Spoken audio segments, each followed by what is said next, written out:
Welcome to the Conscious Pivot Podcast with international speaker, business mentor, best-selling author of Pivot, and your host, Adam Markel. The Conscious Pivot shares the stories and wisdom of people who have successfully reinvented some area of their business and personal life.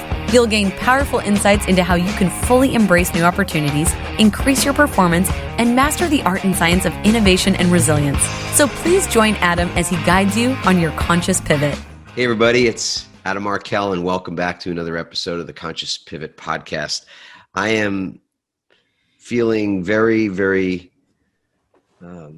lucky, I guess is the word I'm going to use today for just to be here. I was meditating little bit ago today, and just feeling tremendous gratitude for the fact that I was given this day.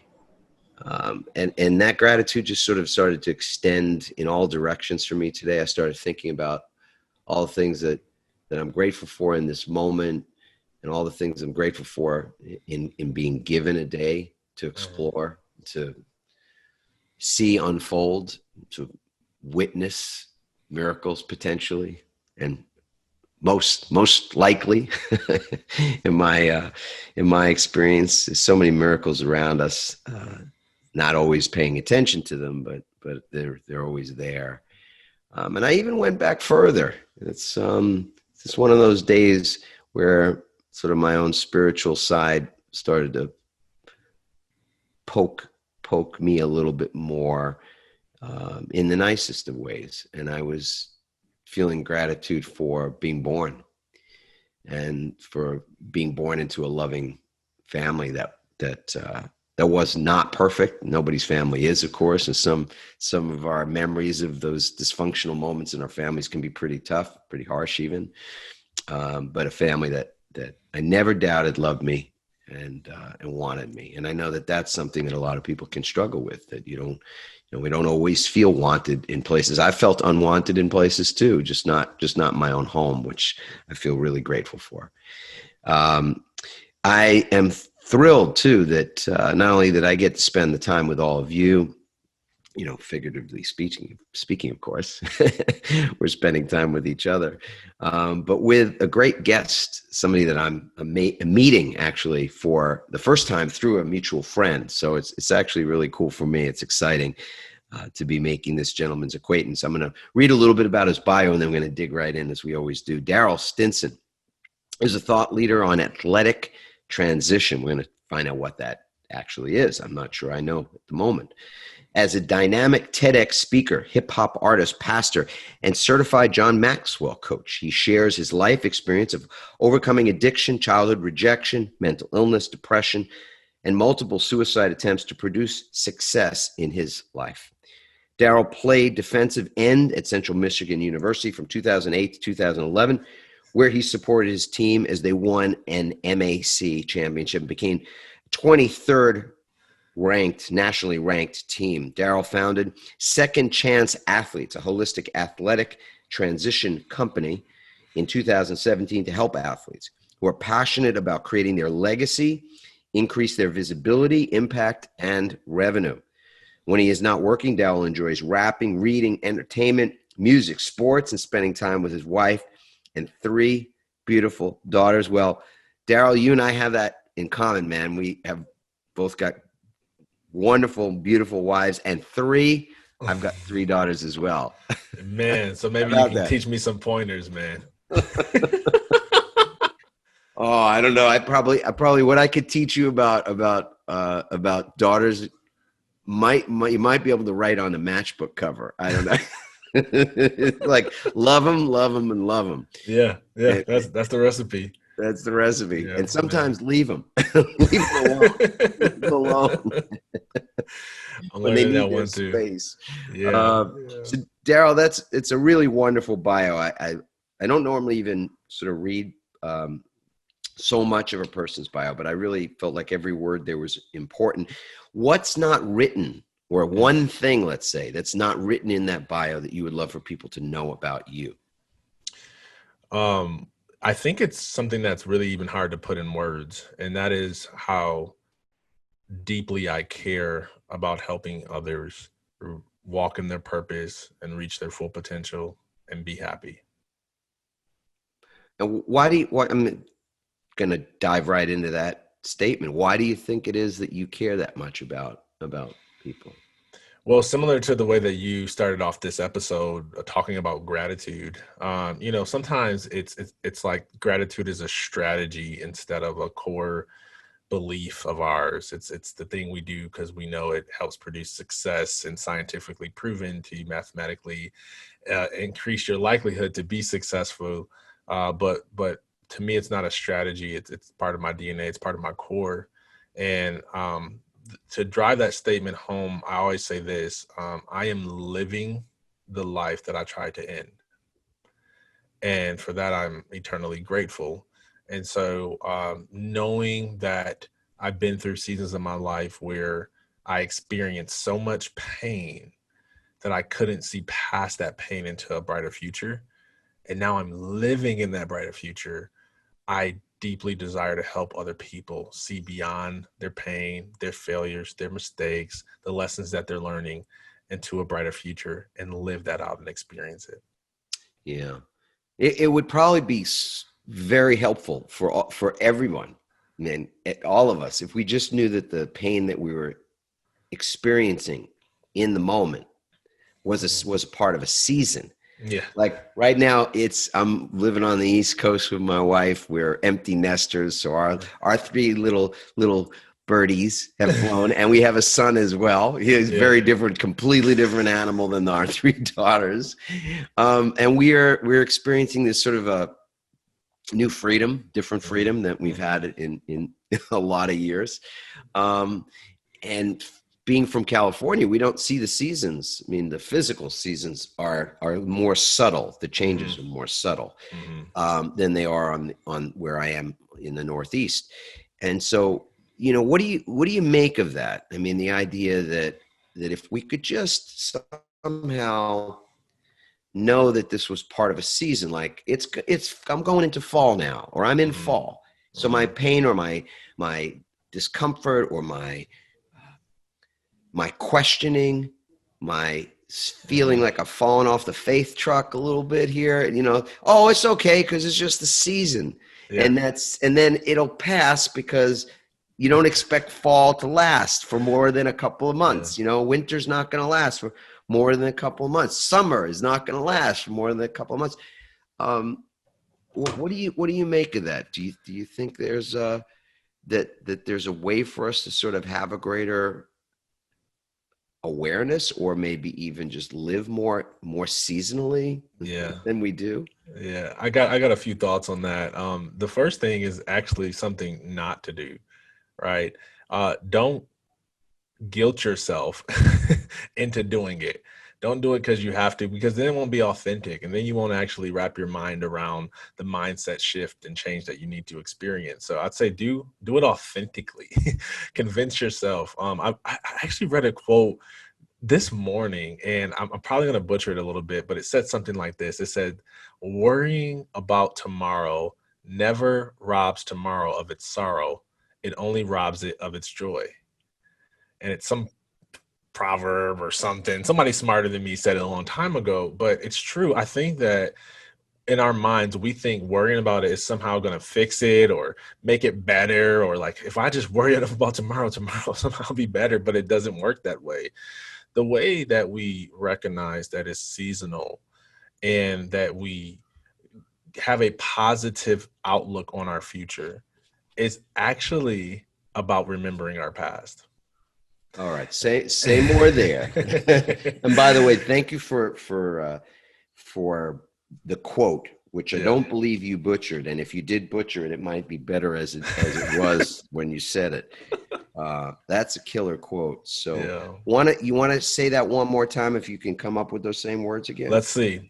Worrying about tomorrow never robs tomorrow of its sorrow. It only robs tomorrow of its joy. Yeah.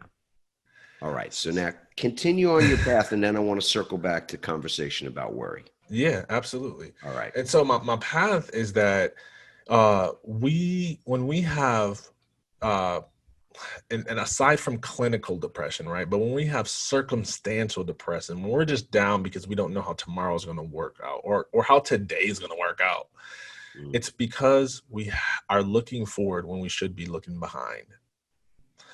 Typically, when a person looks in their past, they look at all the mistakes they made. They look at all the failures they had. They look at what they should have done right. They look at all of that. But I'm suggesting that we look at the past to see and remember how we felt the same way that we feel currently. I've never met a person going through a tough time who's never been through a tough time. Right. But we just forget that I felt overwhelmed. I felt like this season was going to last forever. I felt like I was never going to make it. I felt like I was going to die I felt like this embarrassment or this failure was going to be the end of my career or my future or my family. And it wasn't. You live to fight another day. And if you could just remember that you've been through worse, or you've been through it, or you've been through struggle and you've made it out on the other side, it's actually remembering what you've been through that helps you develop the grit and perseverance needed today to keep moving forward. So I was going to ask you for your definition of resilience, but I feel as though you just gave it to us. So I'm going to ask you anyway. How would you define resilience then? Resilience is a decision to keep going when nothing in you feels like keep going. And I use that word decision very intentionally because sometimes we think it's magic. It's a willpower.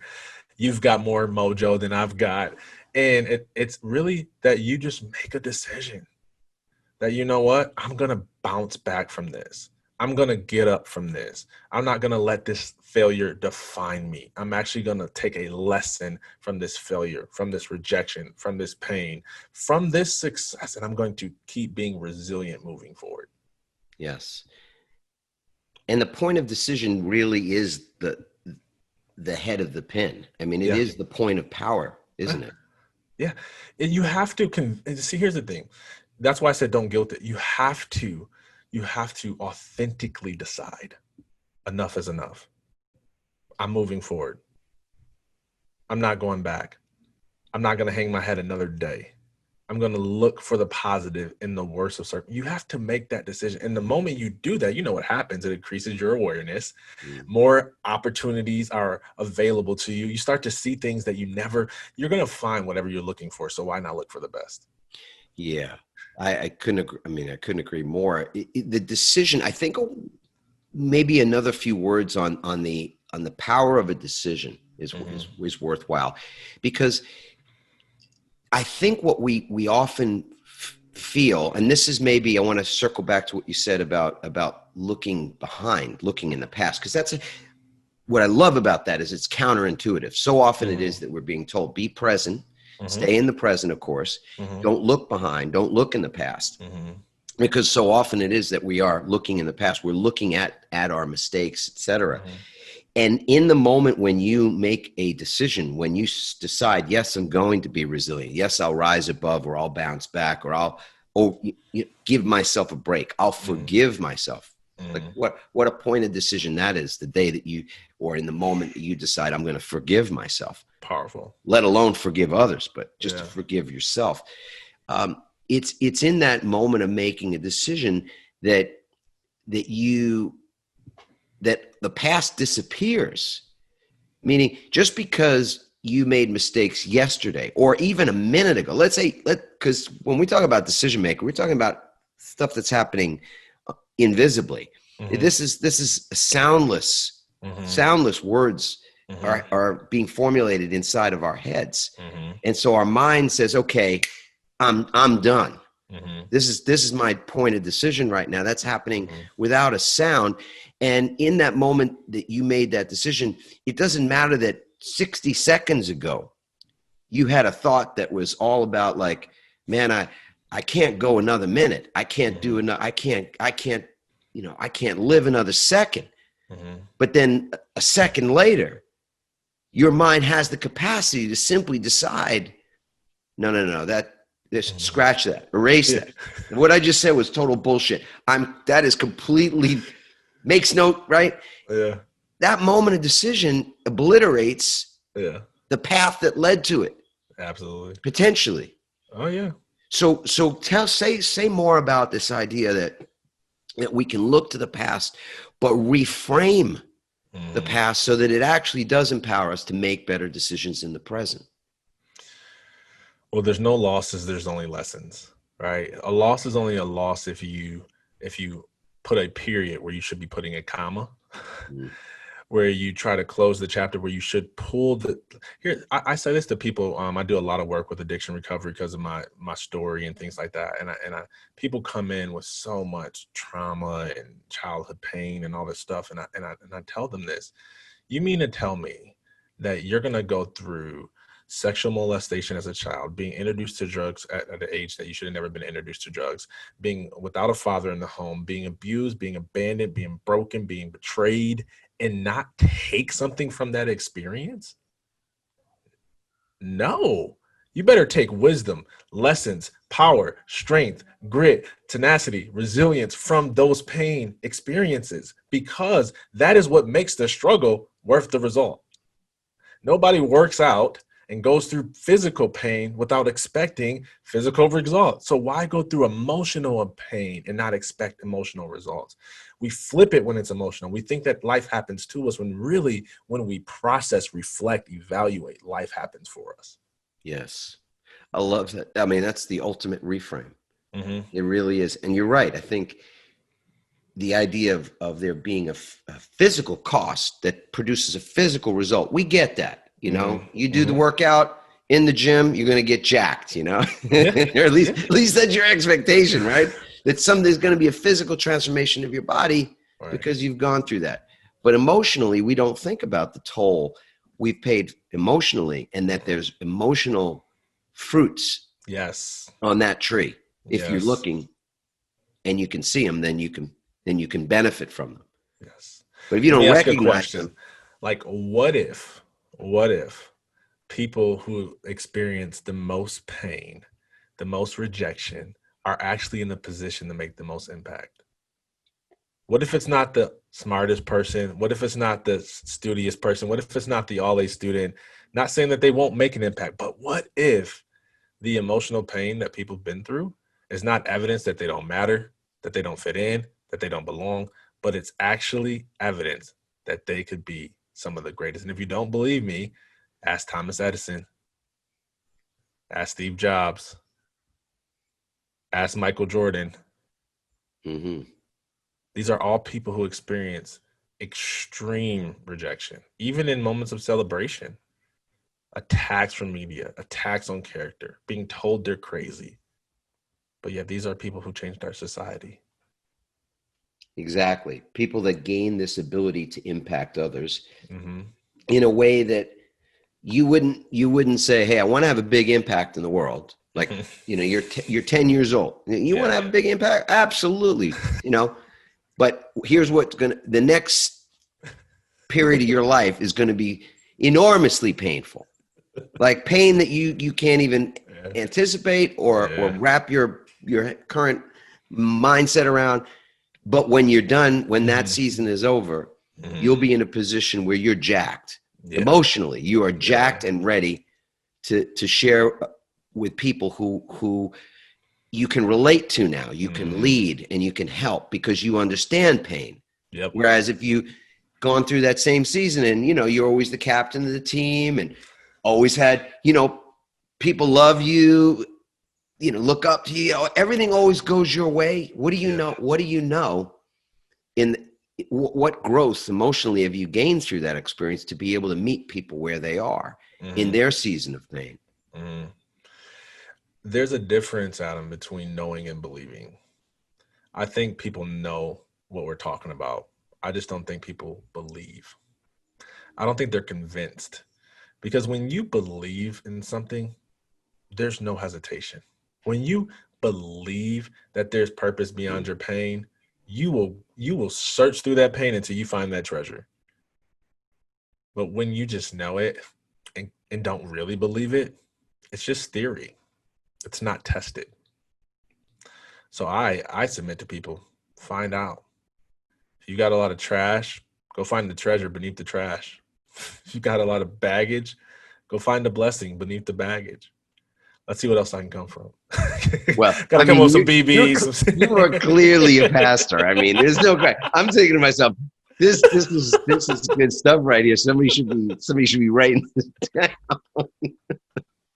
But then I went, wait a second, hold on a minute. Darryll, he's a rapper, he's a TEDx speaker, he's a pastor. Of course. I mean, hello. But here's the thing. It's not just theory, it's experience. It's experience, man. And I talk about it in my TEDx talk, Overcoming Rejection.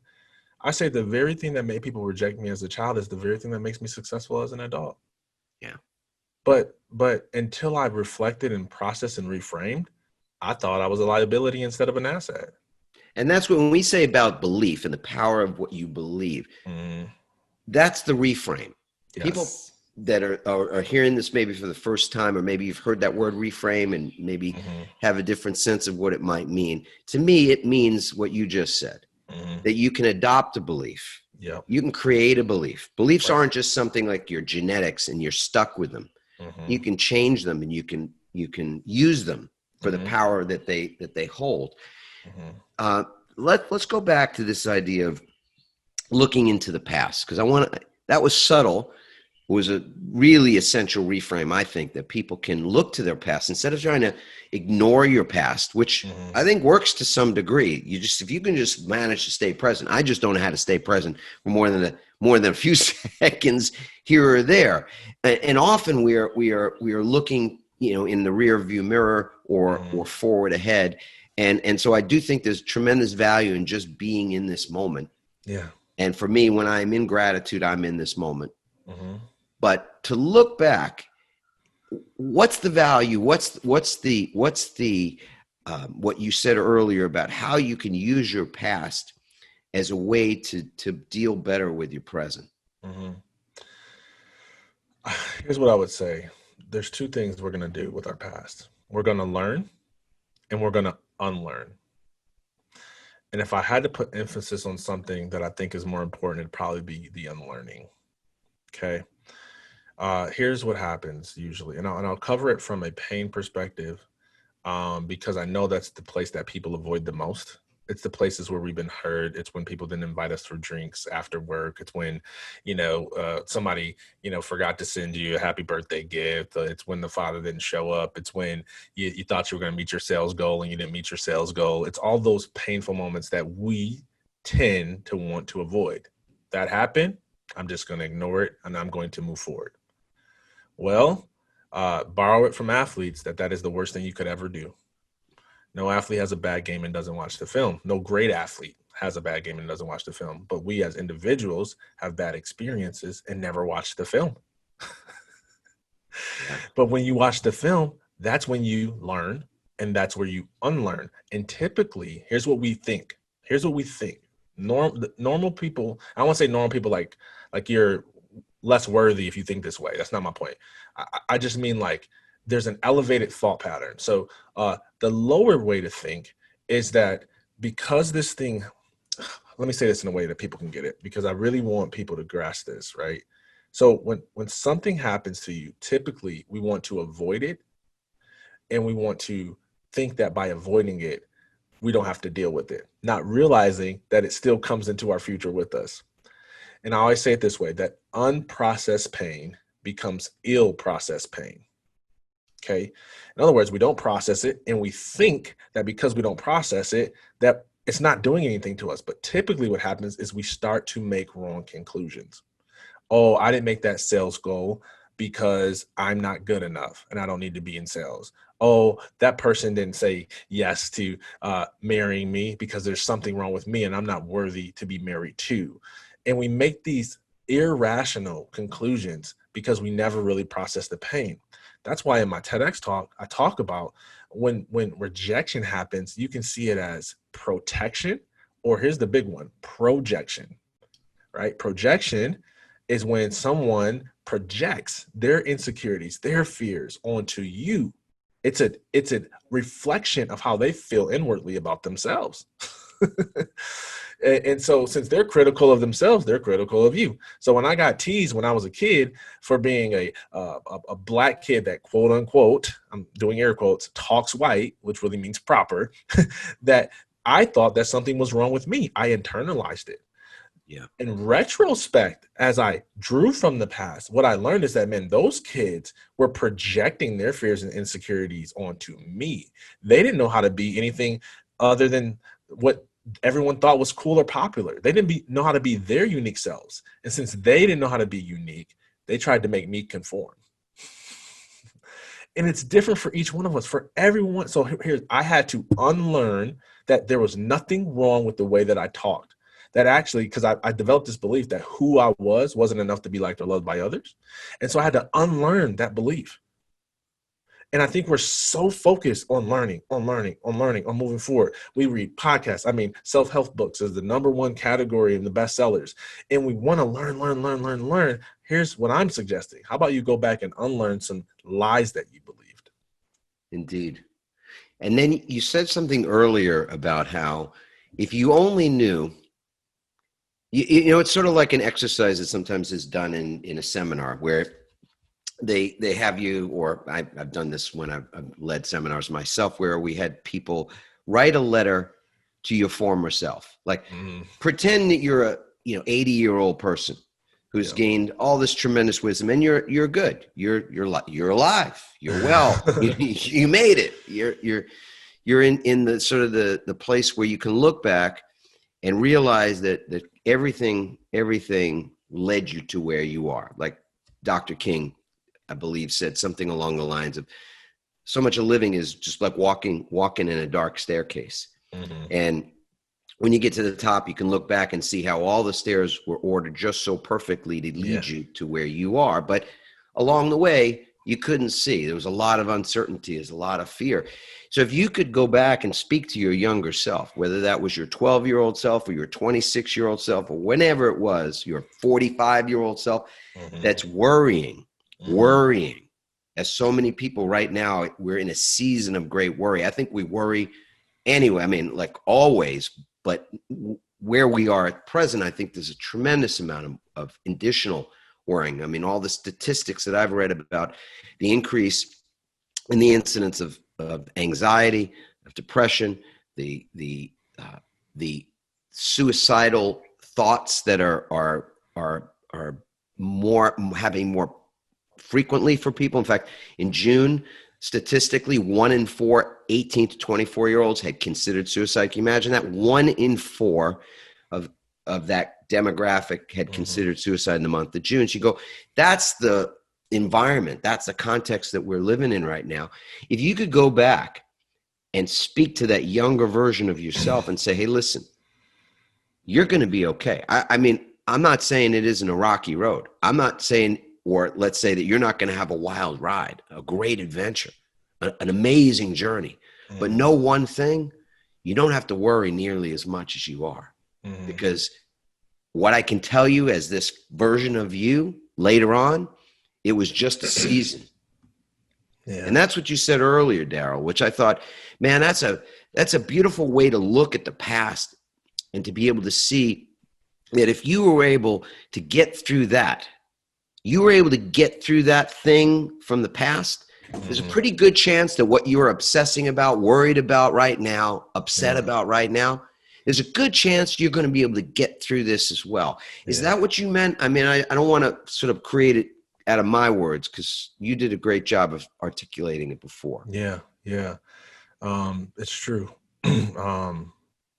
It's like the simplest way to say it is you're going to win if you don't quit. And you have to believe that. You asked the question about what would I go back and tell my younger self? And I think it's an interesting question because it's a question that I thought deeply about. And here's usually what people answer, and they come up with all this stuff that we only can cognitively understand as adults. Right? And it's like all this deep stuff that I'm like, man, my brain wasn't even developed enough I was trying to figure out how to put on my pants the right way. Like I couldn't tie my shoes except for bunny ears. But my daughter, when she was 5, she's 6 now. And so last year, I was thinking she was going into the first grade or kindergarten. Sorry, she was going to kindergarten, and I was thinking like, man, because that's where things changed for me. That's where I really started to feel peer pressure, to get made fun of, to not feel included. Up until then, life was just peachy. But when I got in public school system, things started to go downhill. And so I'm like, man, what can I say to her to help her get it? And I said, you know what? No matter what happens, I just want her to have hope. And so I wrote this song with my daughter. It's called We All Need Hope. And so when you ask what would I say, I'll just tell you what I said. Oh, sweet. So my daughter goes, we all need hope. This is for the kids who don't know that all they got to do is hold on. We all need hope. This is for the kids who don't know that all they got to do is hold on. And then I say, hold on to your faith. Don't let nobody take it. And if they talk about your clothes, don't even let it faze you. And if they talk about your looks, don't even pay attention. You ain't got to listen. They entitled to their own opinion. Here's what I discovered. It's the people who talk bad about everybody else. They do it to feel better about themselves, haters. So just be you and don't you worry about a thing. Them storms gonna come, but dance in the rain. Keep your head up because life will try to push you down. Every smile is just a frown turned upside down. So count your blessings. You got the power to turn every loss into a lesson. So quit stressing because bad days don't mean that you got a bad life. And sad days don't mean that you got a sad life. Bad days don't mean that you got a bad life because you still got hope. We all need hope. And so it's out there for free for listening pleasure on YouTube and all that stuff because I feel like we do all need hope. And I wrote that in a way that elementary school kids can understand it and adults can still resonate with it. Because at the end of the day, that's what we're fighting for is hope. We really don't know if we are free to hope because we don't want our hope to be deferred. We don't want our hope to be disappointed. We don't want to have big dreams and fail. We don't want to believe in a brighter future and then there not be one. And so what do? We worry, we stress out or we quit. And that's why the suicides happen and the depression happened. But if we could just know and just hold on and know that we're not alone, the world would change. So I never do this, but I got to do this. So on YouTube, because obviously we've got people that are listening to this now. Some folks are watching on YouTube. Actually, they're watching us do our thing right here. Hello. So what's hello?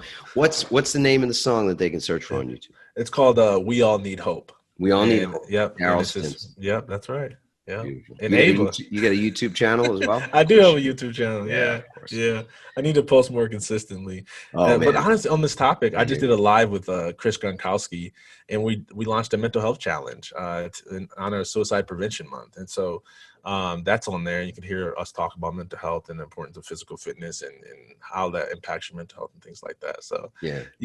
But it's out there, man. I have a buddy who's pretty tight with Logic, and we were working on doing something, on collaborating on something, because my TED Talk was all about how I used to wake up in the morning to feel that pain start the day. Mm-hmm. And that was a contributing factor in my just living with a lot of anxiety at a particular season in my life. Mm-hmm. And then I made some changes and started to see things differently, started to wake up, put my feet on the floor and say, I love my life. Started to start with a different belief, as you said earlier. Yeah. And how important it is that again, we look at what we believe. And as you said, learning new beliefs is one thing, or learning new things is one thing, but to examine what you've already learned or what you've already been programmed to think, to believe, and unlearn some of those things. That's a concept in the book Pivot I wrote some years ago. Is all about this concept of unbelieving and how important unlearning is. So I so vibe with that, man. And obviously, Logic is known for a number of things, but he has one of his hip hop songs is the suicide hotline, suicide prevention hotline. And I think that the traffic to that hotline, has gone up by like something like 8,000%. That's awesome, since that song came out, because people they just need to know, to be able to know it's okay. It's normal. There's nothing unusual about what you might be feeling. And not only is it that you're not alone, you're not unusual, it's normal, all that kind of stuff, but you're going to be okay. Yeah. Like if you could just be your older self for a minute, just transport, like Star Trek your ass to the future and look back and go, yo, I'm going to be fine. Look at me. Look at me. Like, to use your words, look at me stressing, right? I'm stressing, but I don't need to be. Don't need to be. I mean, it's okay to be concerned. You should be serious, I think, about things that are going on in your life, especially things that aren't going the way you want them to. Yeah. But there's a difference between being conscious and being alert and being attentive and being awake and aware and being stressed out, right? Yeah. I mean, maybe you could say a little bit about the distinction between, because that's a fine line between worry. It is. That's what we're talking about, and something more empowering. Yeah, because I mean, I get it. There's going to be the person out there that's like, well, I might get evicted tomorrow. And so that's a true concern and a true worry. So like, I'm just supposed to not worry about it and just tell myself I'm going to be okay when I got to pick up my stuff and move out and move my whole family and find a place to live or go live with grandma or something like that. Like, and that's not what we're saying. There's a difference. Here's how I would say what you were just saying. There's a difference between living with wisdom and living in fear. And that's what we're trying. That's, to me, the fear is the difference, right? Because when you're worrying in fear, to me, that's bad territory. But when you're thinking and you're concerning and you're strategizing, that's wisdom. You calculate the street before you cross the street. You don't walk out in front of a bus. Go, hey, I'm not worried. Go, I'm going to get hit. I'm going to get hit because you'll never take a step. No, you'll never step out in the street at all. So I don't believe it where any of us are commissioned to live in fear. It's nothing that's worthwhile in my experience in life comes without the price of it being difficult at times, that it will cause you to be sort of looking for greater understanding. If you're a faith based person, like if spirit is something that's on your heart, if you're in, and I don't mind saying God, but it doesn't have to be God, but if you just know there's something more that you're wanting to experience and that you're seeking, even, you're going to have these moments where you're just totally lost and confused. And I think that fear is one of those things, because even in the Bible, where fear, the fear of God is talked about, and where it's represented in various shapes and forms, it can be fear in the sense that we think of fear, something I'm supposed to be afraid of, or it can be something that you have reverence for. Like a fear of walking out into traffic is not about not walking out. It's not a fear like touching a hot pot. It's not a fear of touching a hot pot. It's reverence for the heat. So you don't touch it with your bare hands. You pick it up with a thing. You don't step out in the street when the trucks are moving, past. You wait till there's a space. That's right. It's reverence, it's respect, and fear. So fear, both, even that word, it's got a bad rap. It's got a bad rap because everything gets kind of thrown out with that word. Yeah. Whereas there's a certain respect and reverence that is important that we have for things that you could call fear if you want. I love it. I think you're the pastor now, man. Oh man, it's true. But you're right. You're exactly right, man. And that's the right perspective to have. It's having respect for the fire. It's having respect for the power of a thing, but it's not living in fear because the thing has power. And that's why one of my favorite quotes, I get asked this a lot of time on podcasts. They say, "Oh, what's your favorite quote?" Right? And I always say it's this one, man. It's our greatest fear is not that we're inadequate, but it's that we're powerful beyond measure. Exactly. And I think deep in our hearts, that's right. And that's so true, because I think that we gravitate towards those things that seem to be more powerful than us, our bills, our circumstances, whatever obstacle we need to overcome. But deep down inside, we know we're greater than that thing that's in front of us. Yes. But we're just afraid to do it. It's I don't know what it is about that scares, that is so scary. The idea that you could play, that you are powerful beyond measure. What is it about that there's an element, that there's a spark of divinity in us that scares us at the same time? Comparison. We spend too much time comparing ourselves to other people who aren't called to do the same things we're called to, or equipped to do the same thing we're equipped to. And so we're a Ferrari comparing ourselves to a Maserati, and we think something's wrong with us. Like, it has nothing to do. We're just different. Or we're a bird and we're comparing ourselves to an alligator, and we think that something's wrong with us. And it's all comparison. And that's why the suicide rates and the depression rates are going up. Social media just gives us more opportunities to compare.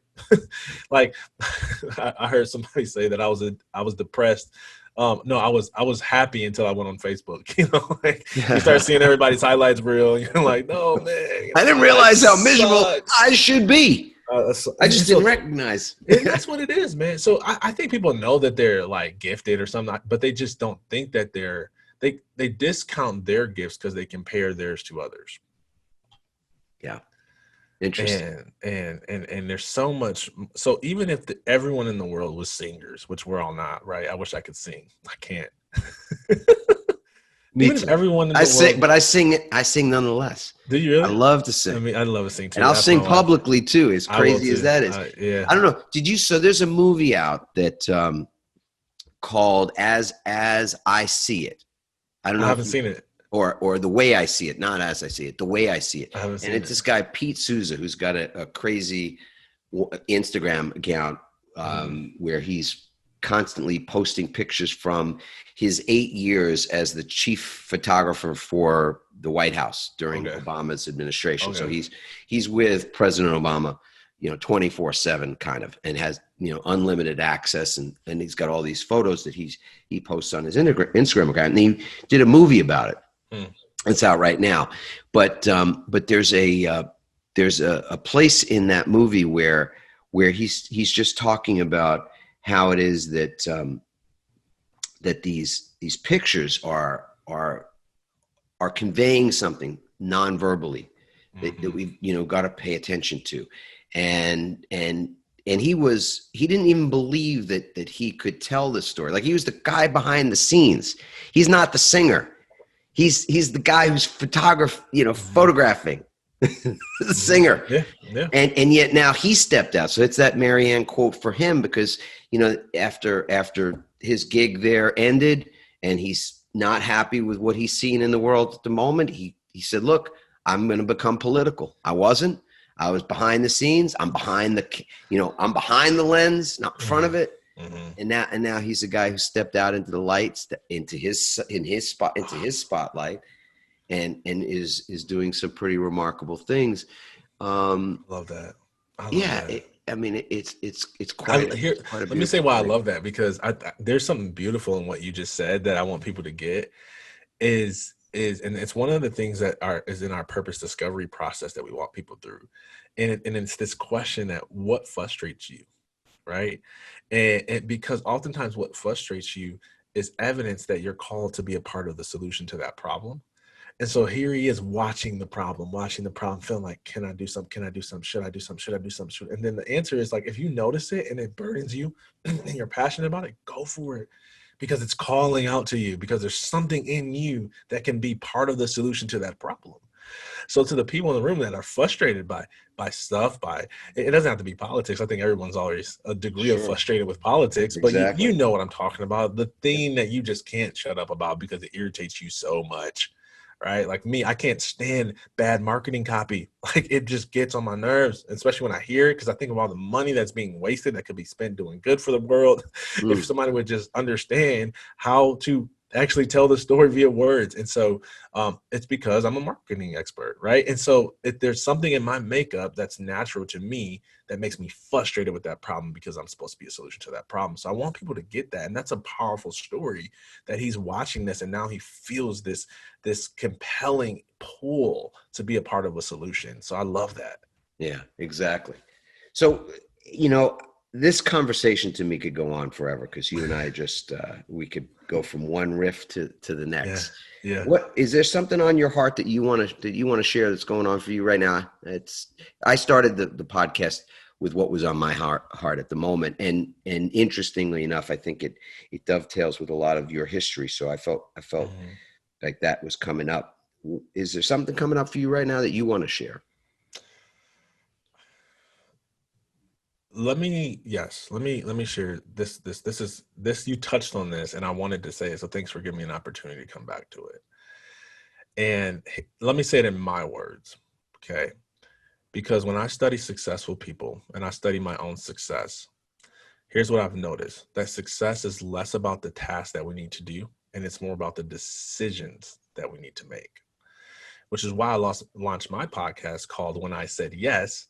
Because to me, the moment I said yes to my faith and my future in a psychiatric unit was the moment that everything changed for me. It's kind of like that keystone habit that James Clear talks about in The Power of Habit, right?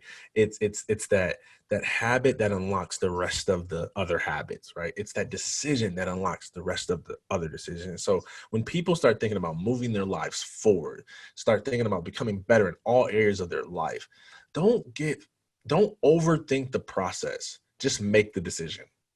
And I think if we can simplify success to finding your next yes, we'll be a lot further faster, right? Because we won't sit there in analysis paralysis anymore.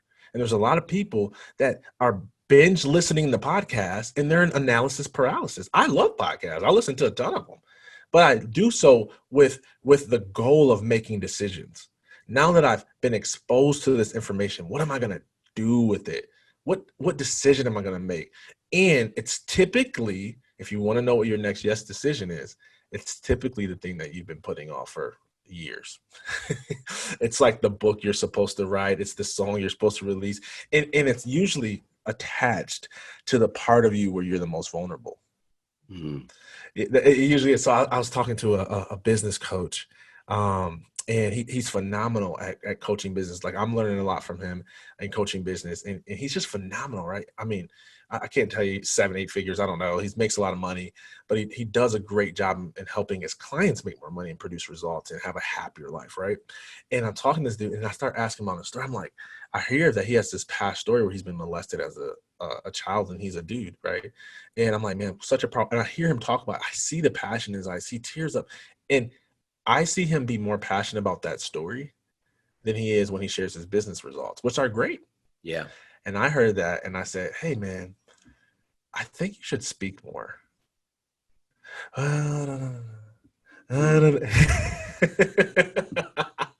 That's his yes decision. Yeah. You see what I'm saying? Sure. Because he's in his comfort zone, and he's making an impact. But to me, my greatest fear is not failure. My greatest fear is being successful at the wrong thing. So right now, I think this dovetails nicely into a conversation, or part of our conversation, about uncertainty. Because I think a lot of people stick to the status quo. The devil they know. And they do that because uncertainty is unbearable. Yeah. That the pain of not knowing. Scary as crap. Back to that, right? So how do you, and I'm throwing this right in your lap, and it's a pretty hot potato. How do you leverage the power of what is uncertain? Is there power in uncertainty that is leverageable? I try to take every negative and make it a positive. Okay. It's like, it's in my nature. Like, it's really hard for me to look at negatives and not let's not even positive or negative the thing. Like, when something's uncertain, we don't even know. Like right now, in the midst of this pandemic, it could be, I mean, we've got enough distance, right? There's enough yardage behind us that we can look back and go, there are people who've made their fortunes. I know that my son-in-law has his internet marketing business has blown up. Of course. And Zoom, like the platform we're on right now, has blown up. So there are businesses that this was a catalyst for great prosperity and wealth and everything. And there are businesses that have been sidelined, others that have been gone been driven to bankruptcy. Top companies, gyms, restaurants, chains of things, stores that have been around forever, hundreds of years, gone. So all at the same time. So we know that the uncertainty about the future, like, is the pandemic ending? Is it going to come back? What's the future going to look like? Will it ever go back to what we knew before? Or will be, and all of those kind of things. And you go, all right, so that's the uncertainty ahead. It poses the opportunity for both people to be very, very happy about it, and for others to be, not in the same place. So what I'm asking you is, what's the power in uncertainty? Is there power in the uncertainty itself? Yeah. Uncertainty makes life interesting, and it makes a great story. Everybody loves the Rocky story. Nobody wants to be Rocky in the story. And so I get it. Like I remember the pandemic hit, and I'm a speaker. And so I lost 80% of my income, and I was like, oh, in a minute. And instantly, literally in a heartbeat. In about a week or two, but after people seeing that it wasn't coming back, and it started with postpone, and then it went to cancellation, and I'm like, oh crap, what am I going to do? Like, that's a big hit, especially considering that my pastoral salary is only a certain amount, and so that's it was the same for us. We had every single gig within a month was either postponed or canceled, and that was a good sized chunk of our future income. Oh yeah.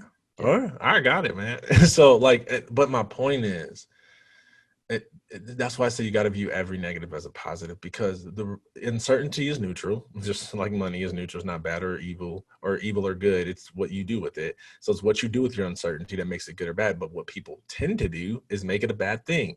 Things are uncertain, so now I'm going to worry. Things are uncertain, so now I'm going to drink. Things are uncertain, so now I'm going to take the domestic violence. I just read some statistic. It went up like 22% since pandemic. Like, we're doing the wrong thing with uncertainty. When uncertain times hit, here's how I reframe it. I get excited. I'm telling you, I'm like, this is fun. And let me give you this mindset, because people are going to think I'm crazy, but I'm like, no, listen. Every game winning shot you ever saw in basketball came in moments of uncertainty. The most exciting play in sports is on the birthbed of uncertainty.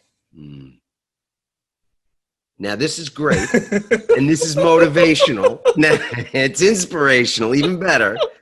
But now let's get tangible. I'm just pressing you here a little bit, because I know because that's the stuff. And I'm not diluting the importance of people being able to say, you know what, I can embrace this uncertainty because I can be excited about it. Is there something more that we can say about it? That, again, if you could talk to your younger self, your former, that younger version of you, and say, hey, listen, remember that time when you were so uncertain? Remember that uncertainty created all that fear inside of you, all that worry and anxiety inside of you? Well, take a look back at the history. Just flip back the pages and see, you were okay. The world was okay.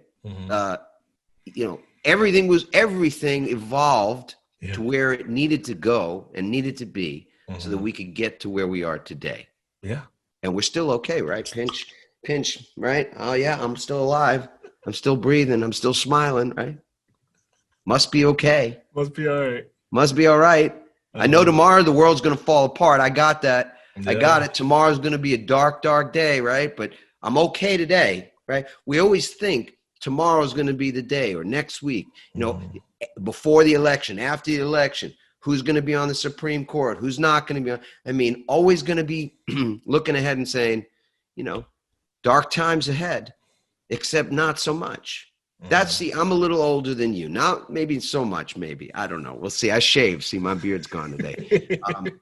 But you look good, man. The one thing I know for sure, and looking back at my life, having seen the Great Recession, having seen 9/11, having children, babies around the time when the world was coming apart at the seams, and a number of other things that go back further. I was born in the 60s, mid 60s. So I don't remember what the civil rights movement was like then. I don't remember the assassination of Dr. King, of the two Kennedys.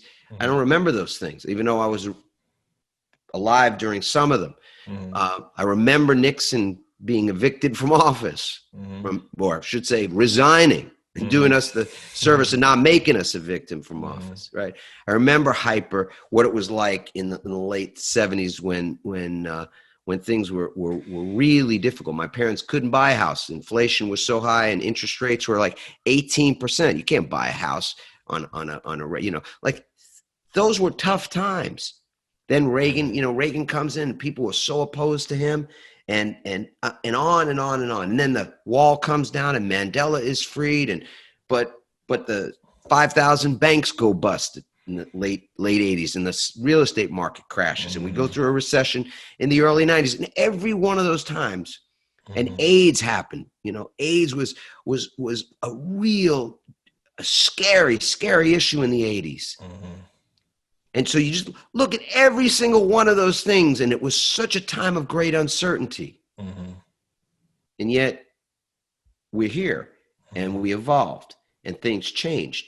And there were fortunes made, and people's lives were rich, and we didn't stop laughing. Comedians didn't stop having things to poke fun at. Music has thrived, more genres of music. Yeah. We haven't run out of melodies. We haven't run out of lyrics. All that's just the truth of it, man. That's not, hey, it'll be okay because we can have faith it'll be okay.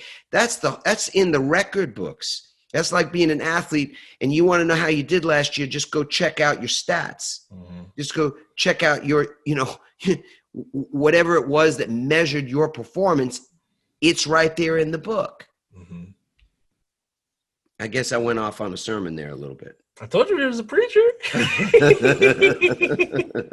What do you do to keep yourself resilient? As we wrap this up, I know people love to hear about your rituals. Yeah. This will be worth the extra minute or two for me to explain this. If people are listening at this point, they're going to get a huge gift because I know what you're asking me, and I know people are probably saying the same thing because I used to say the same thing. Like, I get it, but give me the practical. And let me tell you the shift that I'm trying to help people make. To me, the abstract is the practical. It's not the other way around. It's actually the harder thing that makes the hard thing easier. All right, let me give you an example because I really want people to get this. If they can get this, I promise you. I mean, this is worth. I love what a wordsmith you are, by the way. It's not a wordsmith. This is just real. No, but you love language, man. You respect language. You use language as a tool, and I think I'm just reflecting that back to you. I think that's just delightful. Really. Thank you. Just clip this part on social media and then throw that around the world and tell everybody how. It's happening. Okay. You want to be the best basketball player of all time. You have to put in the hours. Yeah, you got to put in the hours. Dribble the basketball. There's no shortcut around that. You want to live a better life, a more fulfilled life. You want to make it through uncertainty. You want to build more resilience. You have to develop your subconscious. There's no shortcut. I can give you a mathematical equation on how to turn $1 into $2, but that is not going to work in every situation. The reason you referenced the sports example and you said this is in the history books. You said the album is recorded, and I almost cut you off and said, yeah, but before the album was ever recorded, before it was ever in the sports history book, it was a thought. It was abstract. And so when I tell people that the belief is the first thing and they go, okay, I get it, but tell me the pragmatic thing. I'm saying that is the pragmatic thing. That is the hard thing that makes the hard thing easier. So if you want to be one of the 1%, the top percent, if you just want to make it through and stop stressing out so much, stop looking for the tangible, write it on paper thing and start developing this. Because the most important thing about a person isn't what they did. It's how they think. Yes, it's no accident. I'm reading this morning in a book by Emmett Fox. I have a book called Around the Year with Emmett Fox, which if And I discovered Emmett Fox. I want to give credit where credit is due, because I don't always. I'm not a fan of some of the gurus of some of the thought in thought leadership. Mm-hmm. It's probably 12 years ago, something like that, that I'm flying to Singapore for a speaking engagement. I'm sort of reinventing my career path at this moment. I'm transitioning out of law, out of being a lawyer, into being a public speaker and someone that's teaching about certain, mostly business principles at that time. And I'm reading Awaken the Giant Within. I believe that's what it was. It was Anthony Robbins' book, Awaken the Giant Within, which is a big fat tome of a book. And a lot of research went into that book. I think he did a phenomenal job with that book. And there's a little footnote, tiny little footnote, which credit to me. I'll give myself a little credit here. I followed up on this tiny little footnote about this thing called the 7-Day Mental Diet by Emmett Fox. Now, what you just said about your thoughts and about that this is the horse, and it's not putting the cart before the horse. This is the horse. Yes. Are your thoughts. Yes. Every single moment, every waking and non-waking moment of your life. That is the horse. I read that little pamphlet, 17 pages, this tiny little pamphlet called The 7-Day Mental Diet. I'll put the challenge out there to anybody listening or watching this. Get that pamphlet. Emmett Fox, The 7-Day Mental Diet. You will not find anything tougher in your entire life than to go on that mental diet. And I say no more about it, because when you read it, you'll understand why. And then I became a lover of Emmett Fox. He's a metaphysician. He was just a Renaissance human being at a point in history when we were in a great deal of pain. There's a lot of pain in the world. 2 world wars he lived through, and as a spiritual guide and all that kind of thing. And so in reading a passage from his daily readings this morning, he was talking about the Temple of Solomon. So there's biblical references. It's a spiritual text, but it's not religious and it's not proselytizing. It's always about, things to do, tangible, meaningful things and important things in our lives. And this morning, that was the passage, was all about the Temple of Solomon. It was about right thinking. Righteousness in the Bible is often thought of as sort of judgment, like that you're the holy one, or you're the righteous one. And anybody who's not righteous is somebody that is in danger and all that kind of thing. Well, that's not my interpretation. That wasn't Emmett's interpretation of that word. Righteousness means right thinking. So what we ought to be afraid of, and maybe the only thing we ever need to sort of have reverence and genuine fear of, is wrong thinking. That's fear. Like I think FDR said, the only thing to fear is fear itself. It's wrong thinking that's the issue for all of us. In any politics we're dealing with today, in anything to do with our health and anything to do with our relationships or our money, finance, business, it's always wrong thinking that is the first domino. And it's what you just said. That's the thing we got to focus on. That's vigilance, daily practice, vigilance, attentiveness to that one thing. If you just do that, pay attention to your thoughts, be vigilant about your thoughts, seek and be grateful for them, for cultivating right thinking. We know what right thinking is. You don't look at a person and judge them in any way, shape, or form. We know that what it means to judge your brother or your sister, right? That's wrong thinking. Yet we think wrongly all the time. We do judge people. We judge ourselves. We are quick to anger and to do other things. So I don't want to get too far afield with this. I'll just say I couldn't agree with you more that as a ritual goes for resilience, to be able to be resilient, to learn how to leverage and create power out of uncertainty. The first thing that we've always got to look to is our own thinking. What can we do there? Darryll, I have so enjoyed talking to you today, meeting you and Me speaking too. to you. I enjoyed talking to you and meeting you. And I appreciate you normalizing a mental health conversation. If you ever been in a church and, and everybody's sitting down, you don't want to be the one person to stand up. That's kind of like what the mental health conversation is like in the world today. If you talk about depressing thoughts, you're like the oddball in the room, but you using your platform to normalize that conversation, I really appreciate it for the work that I do. And man, I hope everyone listens to this and makes a decision that'll change your life. Yeah. So we'll have full show notes, Darryll, where people can find out more about you, the work you're doing, the TEDx that you've done, the YouTube channel you've got with just such beautiful things. I just already know that you're one of those people that others can look to help them and gain clarity. I mean, it's every day. It can be, the bright sunny day, and it can still be difficult. We all have that. So I know my TED Talk was all about those 4 words, those waking words. I love my life. Do you have any waking words?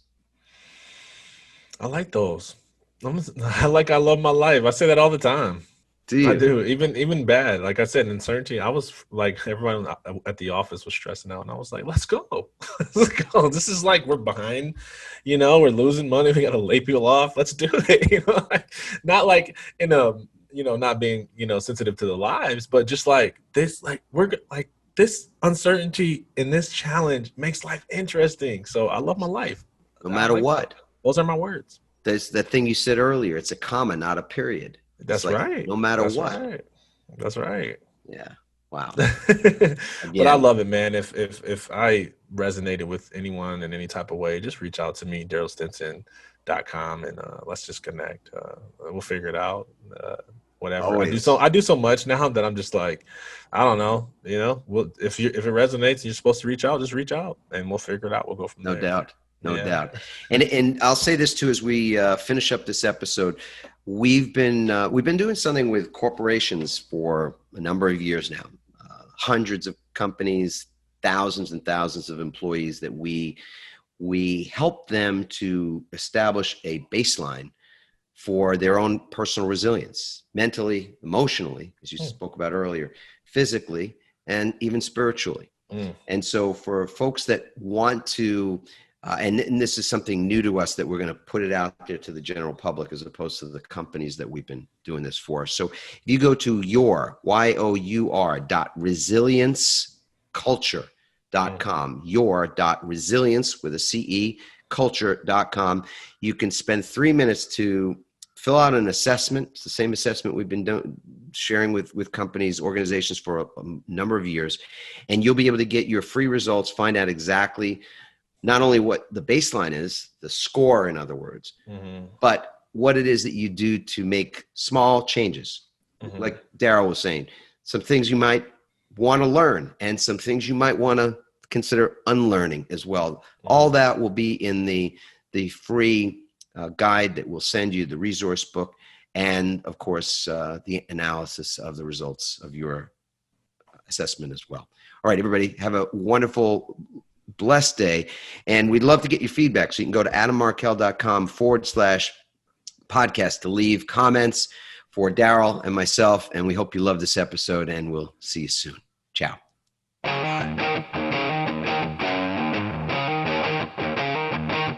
Thanks for listening, everyone. We hope you now have the tools and greater insights to navigate your own pivot.